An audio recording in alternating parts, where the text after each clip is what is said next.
If you've ever thought that buying squat shoes will suddenly fix your squat, you might be mistaken. A lot of lifters will buy equipment and spend money on things before actually knowing what they need and what problem they're actually trying to solve. So before you go out and buy a pair, Adam's going to explain whether you actually need a squat shoe, what it's going to help and what it won't help with, so you can find out if it's going to be the right choice for you. So do you need a squat shoe for your squats?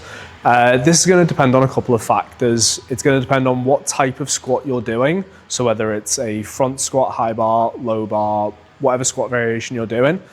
If it is more anterior loaded, like a front squat, or it's higher up on your back, like a high bar squat, you would probably benefit from a squat shoe. If you are low bar squatting, there's going to be a couple of factors as to whether or not you should use a heeled shoe. One is going to be, what does your squat look like without a heel? So in flat shoes, if you have trouble controlling what your hips do as you go through space, you may benefit from a squat shoe. One of the reasons for that being it pushes a lot of the demand more towards the knees rather than the hips. So taking some of the demand off the hips can make it a little bit easier to control what the hips are doing. As you then get better at this skill, you could then remove the heel and go back to squatting flats.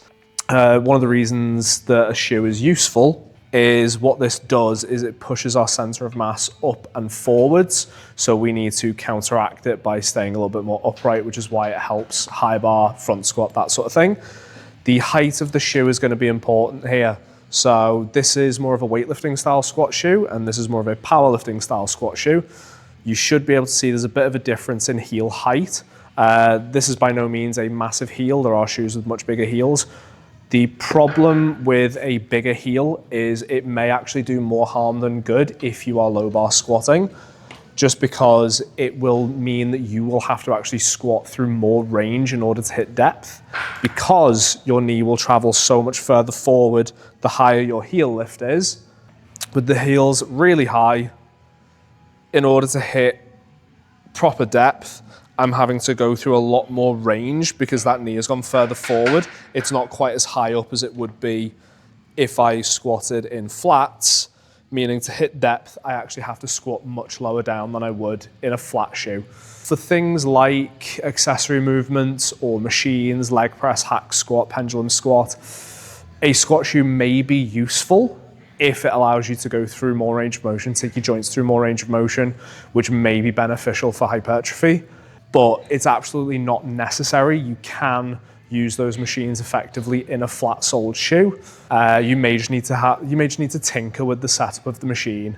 Now, should you go out and buy a squat shoe, you do have other alternatives like using small plates, offcuts of mats, or even dedicated squat wedges or ramps. They can absolutely take care of the issue. If you don't want to go out and spend your money on a squat shoe, there are other things that I'd probably look at getting first if you need equipment. But if you've got the money to spend and you think you may benefit from a squat shoe, they absolutely can be useful. Just keep an eye on whether you actually need it or not. If you don't need it, don't just use it because other people say you should or you think you should. Assess whether or not the tool is useful for your current situation.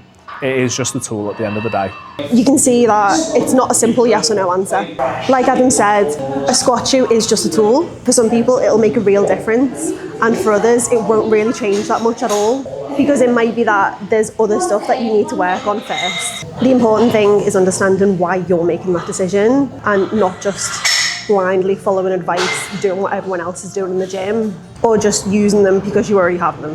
It's not a one-size-fits-all solution. And this is what we're all about, helping people understand their needs so that they can make better decisions around strength training, and also make sure that you're treated as an individual. And you can find more resources and get support from us on our online strength training community, Strong Society Lifting Club.